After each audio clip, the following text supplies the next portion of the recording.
எல்லோருக்கும் வணக்கம். இன்னைக்கு நம்ம பார்க்கக்கூடிய சப்ஜெக்ட் ராஜயோக சேவை செய்பவர்களின் கவனத்திற்கு.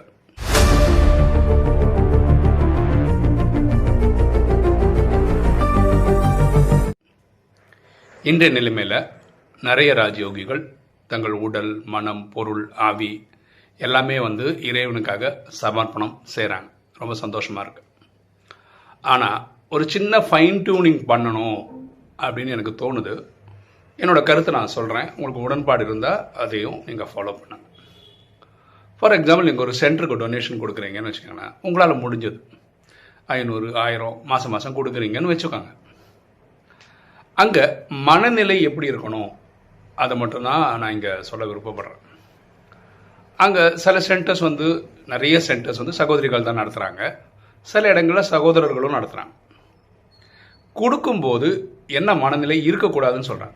நான் இந்த சகோதரிக்கு தரேன், அவங்க சென்டர் நடத்துகிறாங்க, நல்லா நடத்தட்டும். நான் இந்த சகோதரருக்கு கொடுக்குறேன், அவர் இந்த சென்டரை நல்லபடி நடத்தட்டும். இந்த எண்ணத்தில் கொடுக்கவே கூடாது. நான் இறை சேவைக்காக கொடுக்குறேன், இறைவனுக்காக அர்ப்பணம் பண்ணுறேன், அவ்வளோதான். அங்கே நடத்துறது ஒரு சகோதரனாக இருக்கலாம், சகோதரியாக இருக்கலாம். உங்களுக்கு ஒரு டவுட் வரலாம், என்ன இதில் என்ன பெரிய விஷயம் சொல்லிட்டீங்க அப்படின்னு. ஒரு தனி நபரை நினச்சி அவங்களுக்காக அந்த கொடுக்குற பணம் என்ன ஆகிடும் கொஞ்ச நாள்லன்னா, நீங்கள் கொஞ்ச நாளுக்கு அப்புறம் சேவை கொடுக்க மாட்டீங்க. ஏன்னா யோசிச்சு பாருங்கள், நீங்கள் ஏதாவது சென்டருக்கெல்லாம் காசு கொடுத்துருந்தீங்க அப்படின்னு வச்சுக்கோங்களேன், கண்டினியூஸாக கொடுத்துட்டே வரீங்கன்னே வச்சுப்போம். உங்களால் தொடர்ச்சியாக கொடுக்க முடியுமான்னா, எப்போ கொடுக்க முடியும்னா, நான் பாபா சேவைக்கு கொடுக்குறேன்ற மனநிலையில் கொடுத்துட்டே இருக்கும்போது தான் உங்களால் கண்டினியூஸாக கொடுக்க முடியும்.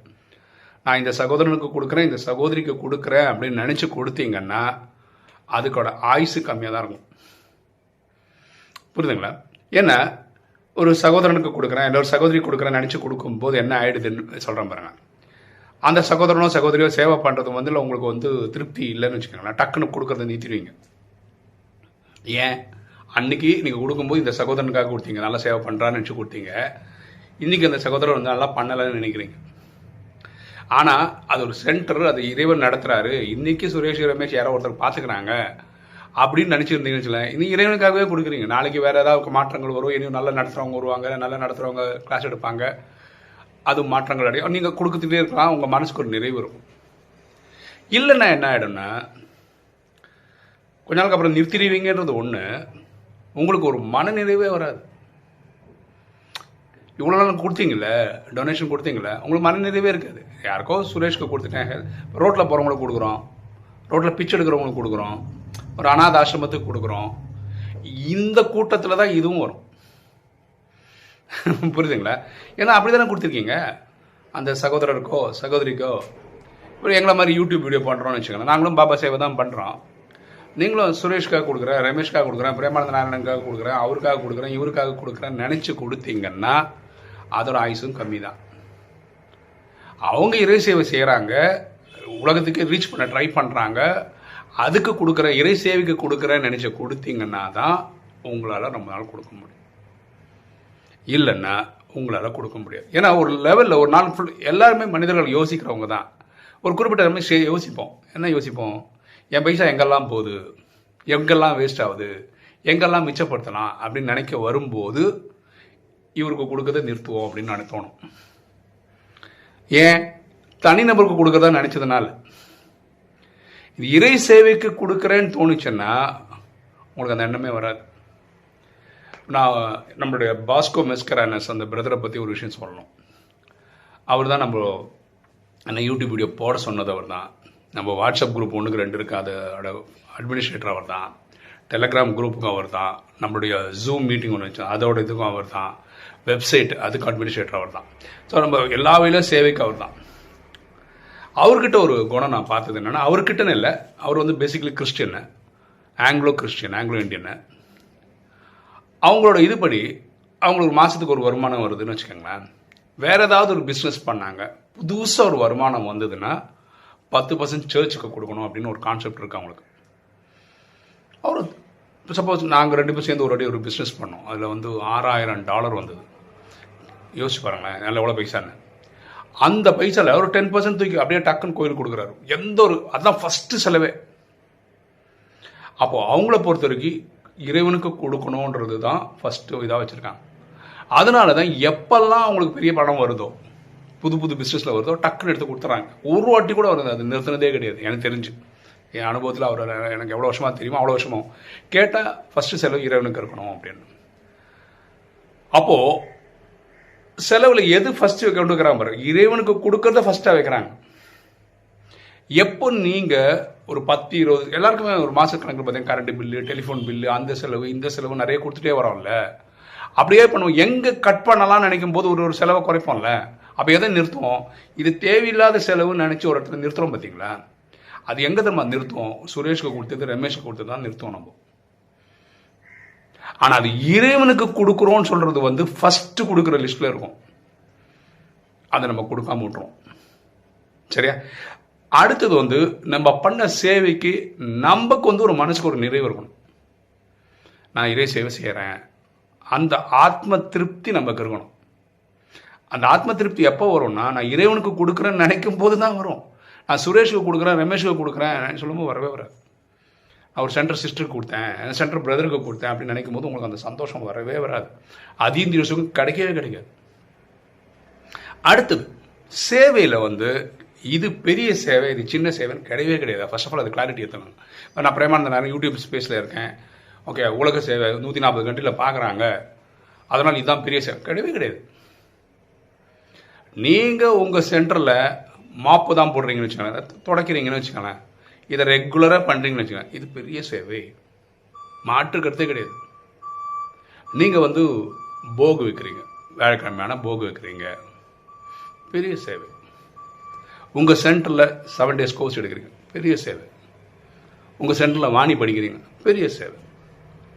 எதை பண்ணாலும் ஆத்மார்த்தமாக பண்ணால் அது பெரிய சேவை. இவ்வளோதான் விஷயமே. இந்த புரிதல் தப்பு. எந்த புரிதல் தப்புன்னா, இப்போ பிரம்மா பார்த்தீங்கன்னா அவர் 30-40 கோடி வச்சுருந்தார். அது இந்த யஜ்ஞத்தில் இறங்கினார். அவரு லக்ஷ்மி நாராயணன் ஆடும். ஸோ பைசா அள்ளி வீசினார்னா ஒரு பெரிய ஆளாயிடுவார். ஓகே, அப்படி நினைக்கிறான். சீதாவோட அப்பா அவர் என்ன பண்ணுறாரு? அவரும் ஜனகர் பெரிய லெவலில் பைசா கொடுக்குறாரு. அதான் வந்து அதாவது ஒரு ஸ்டெப்பில் டகால் ராஜா ஆகிட்டார் அப்படின்னு பரமாத்மாவே வேணும்னு சொல்கிறார். அவர் பெரிய டொனேஷன் கொடுத்தாரு. ஆனால் டொனேஷனே ₹1 கூட கொடுக்க முடியாத இருந்த அம்மா தான் லக்ஷ்மி ஆகிறாங்க. ஃபஸ்ட்டு பாஸ் ஆகுறதும் அவர் தான், அவங்க தான். சிவன் பிரம்மா சரீரத்தில் வந்து கிளாஸ் எடுத்தாலும் பிரம்மா நம்பர் 1 கிடையாது. அவங்க சொல்லி கேட்டு ஃபாலோ பண்ண லக்ஷ்மி தான் ஃபஸ்ட்டு ஆத்மாவாக இருக்காங்க. சரியா? ஸோ இதில் விஷயம் இந்த புரிதலும் இருக்கணும். சேவையில் இது வந்து இது சின்ன சேவை, இது பெரிய சேவை அப்படி கிடையவே கிடையாது. இறைவனுக்காக பாருங்க, இப்போ நம்மளால் என்ன பண்ண முடியுமோ தான் பண்ண முடியும்.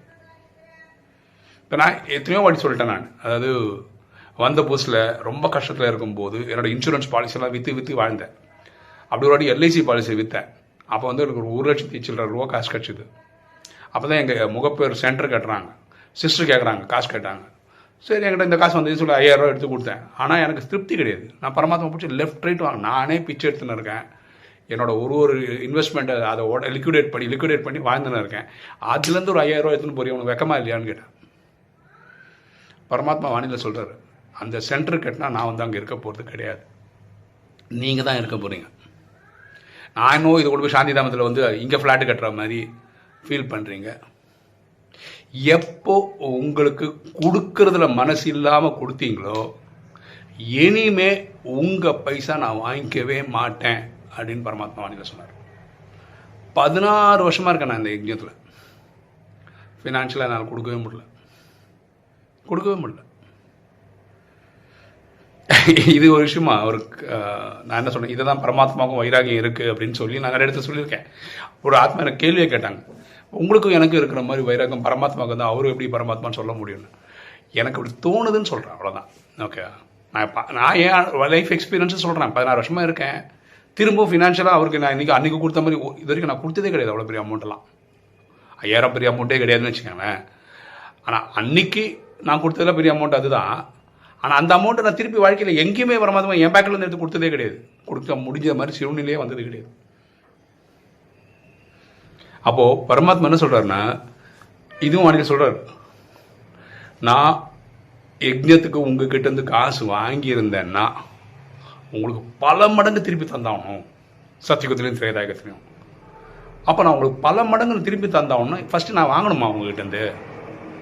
அதை நான் யோசிப்பேன்ல, சும்மாலாம் வாங்க மாட்டேன்ல, ஏன்னா நான் பல மடங்கு திருப்பி தந்தாகணும்ல. அப்போது தகுதியானவர்கிட்ட தான் வாங்கவே செய்வேன்றார் பெருமாள்.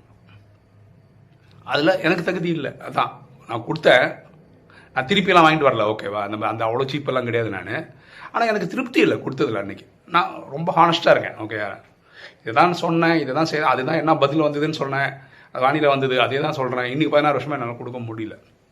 அப்போ என்னைக்கு உங்கள் பாருங்களேன், நீங்கள் வந்து பரமாத்மா எல்லாம் எக்ஸ்பிளைன் பண்ண, நானாக எக்ஸ்பிளைன் பண்ணேன், நீங்கள் சொல்லணும்லாம் அவசியம் இல்லை. உங்கள் மனநிலை என்ன இருக்கோ அதுக்கேற்ற மாதிரி தான் ட்ராமாவில் நடக்கும். உங்களை தர முடியாத மாதிரி போய்ட்டு பாபா சேவைக்கு பாருங்க, நீங்கள் பாபா சேவைக்கு ₹1 கொடுத்தா 5 கோடியாக திருப்பி தருவேன்னு பரமாத்மா சொல்லியிருக்காரு வானிலை. அப்போ நீங்கள் சுரேஷுக்கு கொடுக்குற, ரமேஷ்க்கு கொடுக்குறேன்னா அதுக்கு எதுக்கு அவர் ₹1 5 கோடியாக திருப்பி தரணும்? உங்கள் மனநிலை வந்து சென்ட்ரல் பிரதருக்கு கொடுக்குறேன், சென்ட்ரல் சிஸ்டருக்கு கொடுக்குறேன், பிரேமானந்த நாராயணனுக்கு கொடுக்குறேன்னு நினச்சி கொடுத்தீங்கன்னா, யாருக்கு கொடுத்தீங்க? பிரேமானந்த நாராயணன் கொடுத்தீங்க, சுரேஷுக்கு கொடுத்தீங்க, ரமேஷுக்கு கொடுத்தீங்க. அப்போ அந்த ₹1 தானே. நீங்கள் இறை சேவை கொடுக்குறேன், இறைவனுக்கு கொடுக்குறேன்னு ₹1 கொடுத்தா தான் அது வந்து 5 கோடியாக வரும். ஃபர்ஸ்ட் ஆஃப் ஆல் இது புரிஞ்சுக்கணும். இந்த புரிதல் இல்லாமல் நீங்கள் ரொம்ப நாள் சேவையும் பண்ண முடியாது, யாராக இருந்தாலும் சரி. அது மாதிரி சேவையில் வந்து இது சின்ன சேவை பெரிய சேவை கிடையவே கிடையாது. அதனால் யாரோ மாப் போடுறாங்கன்னா அவங்களை இலக்காரமாக பார்க்குறது, ஒரே சென்டரில் வாணி எடுக்கிறாருன்னா அதுதான், இதெல்லாம் ஒரு பழப்பு, ஓகே ஏதோ பண்ணிட்டு போகிறா போட்டோம். இது பார்வே தப்பு. எத்தனை பேர் உருவாக்குறாங்க அவங்க. ஒருத்தர் ஒன்றுமே பண்ண முடியாது, வீல் சேரில் தான் இருக்காருன்னு வச்சுக்கோங்க, சென்டருக்கும் போக முடியாது, அந்த மாதிரி இருக்காங்க. ஆனால் உட்கார்ந்த இடத்துலேருந்து 800 கோடி ஆத்மாக்களுக்கு சுகம், சாந்தி, செல்வம், மகிழ்ச்சி, ஆரோக்கியம் கிடைக்கட்டும் அப்படின்னு யோகா பண்ணுறான்னு வச்சுக்கோங்களேன், பெரிய சேவை. இறைவனுக்கு அப்புறம் 800 கோடி பேரை பற்றி நினைக்கிறது இவர் தான். அப்போ இறைவனுக்கு அடுத்த ஸ்டெப்பில் வந்துட்டாங்க அவங்க, ஓகேவா? ஸோ இந்த வீடியோவில் நான் சொல்ல வர்ற விஷயம் இதுதான். நீங்கள் டொனேஷன் கொடுங்க, கொடுக்காம போங்க. கொடுக்கும்போது சுரேஷ்க்கு கொடுக்குறேன், ரமேஷ் கொடுக்குறேன்னு நினச்சி கொடுத்தீங்கன்னா, சுரேஷ்க்கு கொடுத்தது ₹1 உங்களுக்கு கிடைக்க போகிறதும் ₹1 தான். ஆனால் இறை சேவைக்கு கொடுக்குறேன்னு நினச்சி கொடுத்தீங்கன்னா தான் அது ஆத்மார்த்தமாக நினைக்கணும். இது சும்மா ஏதோ சொல்லி அப்படி வர்றது கிடையாது. ஆத்மார்த்தம்னா சொல்கிறேன், ஒரு அன்பு வருது பார்த்தீங்களா, அப்படி வந்தால் தான் அதுக்கு ஒரு பலன் இருக்கும். நீங்கள் கொடுத்த ₹1 5 கோடியாக திரும்பி கிடைக்கும். இல்லைன்னா it is a dead investment.